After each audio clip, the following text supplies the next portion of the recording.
Salam sejahtera Malaysia, terima kasih kerana menonton video-video dalam channel ini. Sebelum kita mula, jangan lupa untuk tekan tombol subscribe, share, like dan komen. Let's go! Salam sejahtera dan salam perpaduan. Berita seterusnya dipetik dari Malaysia kini bertajuk Dr. Mahathir kegagalan terbesar buat Melayu, kata Saleh keruak. Berita penuh. Proklamasi Melayu itu cuma tunjukkan Dr. Mahathir adalah kegagalan terbesar tingkat sosioekonomi orang Melayu, kata bekas Ketua Menteri Sabah itu. Pengisytiharan yang dilaungkan oleh Dr. Mahathir Mohamad nampaknya menunjukkan dia adalah kegagalan terbesar dalam mempertingkatkan kedudukan sosioekonomi orang Melayu, kata bekas Ketua Menteri Sabah Saleh Said Keruak. Dia mengulas proklamasi 12 perkara oleh Mahathir itu yang menyalahkan kesusahan ekonomi dan politik kaum itu atas kecuaian pemimpin Melayu sendiri.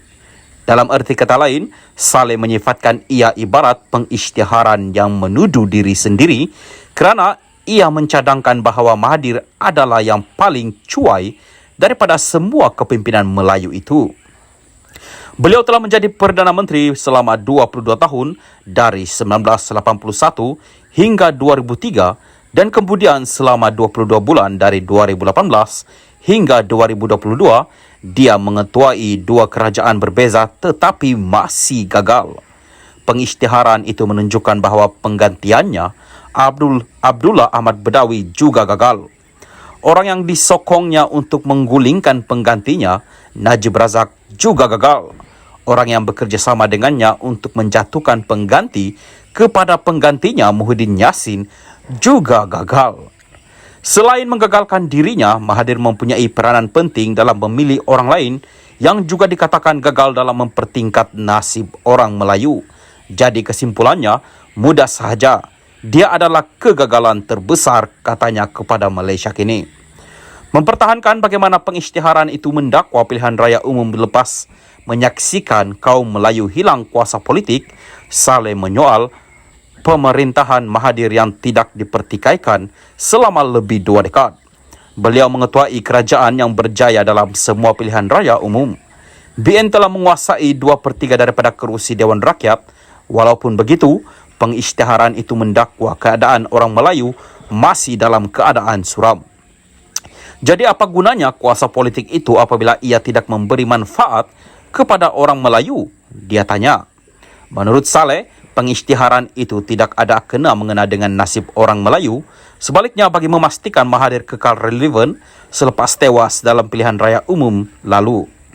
Namun demikian, bekas Ketua Menteri itu berkata proklamasi itu mencadangkan agar Anwar dan kerajaan gabungannya harus diberi pertimbangan sebagai harapan terbaik kerana gabungan ini belum diuji. Apa gunanya kembali kepada pemimpin seperti Mahathir yang menurut pengisytiharannya sendiri adalah pemimpin cuai yang gagal? Dia tanya. Oleh itu, Saleh berkata jika Mahathir tidak dapat menjadi sebahagian daripada penyelesaian, dia tidak sepatutnya menjadi sebahagian daripada masalah itu. Mahathir telah menyalahkan Anwar kerana beberapa premis membatalkan tempahan untuk mengadakan perhimpunan bagi melancarkan pengisytiharan itu. Antara lain, pengisytiharan itu menyatakan orang Melayu tidak pernah menguasai ekonomi negara ini. Gerai-gerai kecil mereka pun sudah diambil orang. Mutakhir, satu-satunya kuasa yang ada iaitu politik yang terlucut dari tangan mereka.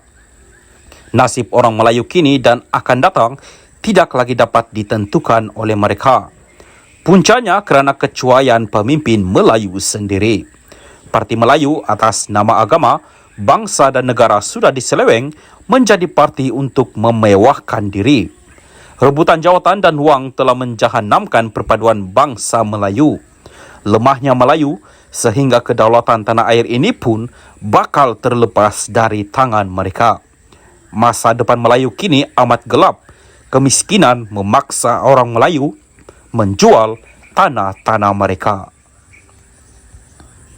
Salam sejahtera dan salam perpaduan. Berita seterusnya bertajuk Dr. Mahathir, saya tak faham kenapa kerajaan begitu takut sampai tak bagi jumpa. Berita penuh. Bekas Perdana Menteri Dr. Mahathir Mohamad membayangkan kerajaan hari ini di sebalik pembatalan sebanyak 4 kali program Sekretariat Proklamasi Orang Melayu. Saya tak faham kenapa kerajaan begitu takut dengan orang Melayu sampai tak bagi berjumpa. 4 kali kita pilih tempat untuk perjumpaan, tapi semua tak diberi kebenaran katanya.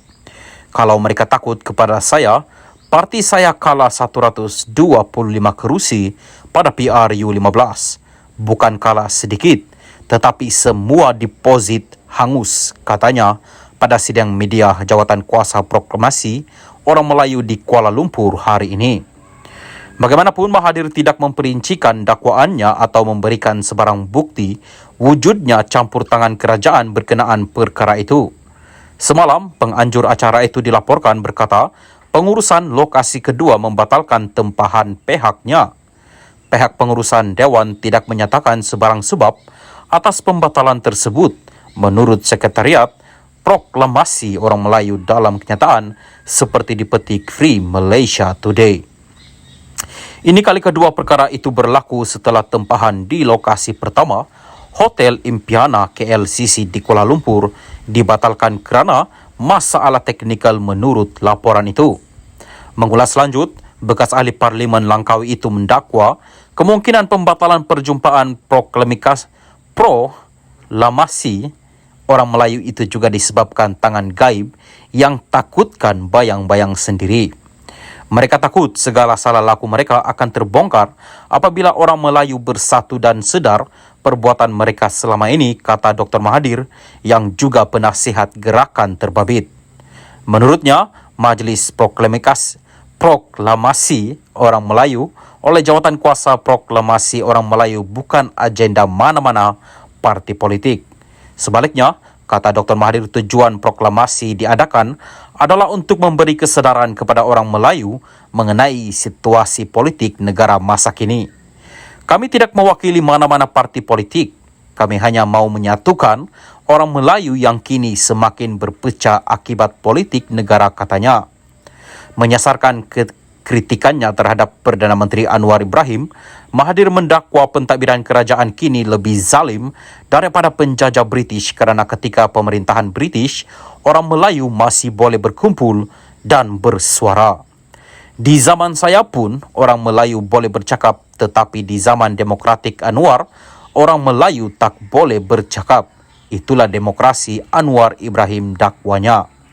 Sehubungan itu, Jawatan Kuasa Proklamasi Orang Melayu akan meneruskan kempen itu di media sosial dan segala saluran publicity lain termasuk jelajah rakyat di seluruh negara.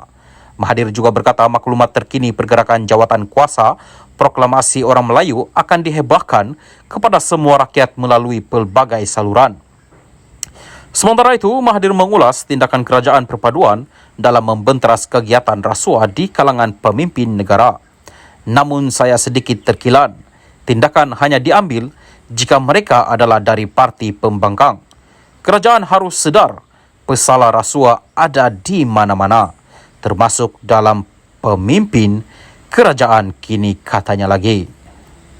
Sekian berita, salam Malaysia Madani.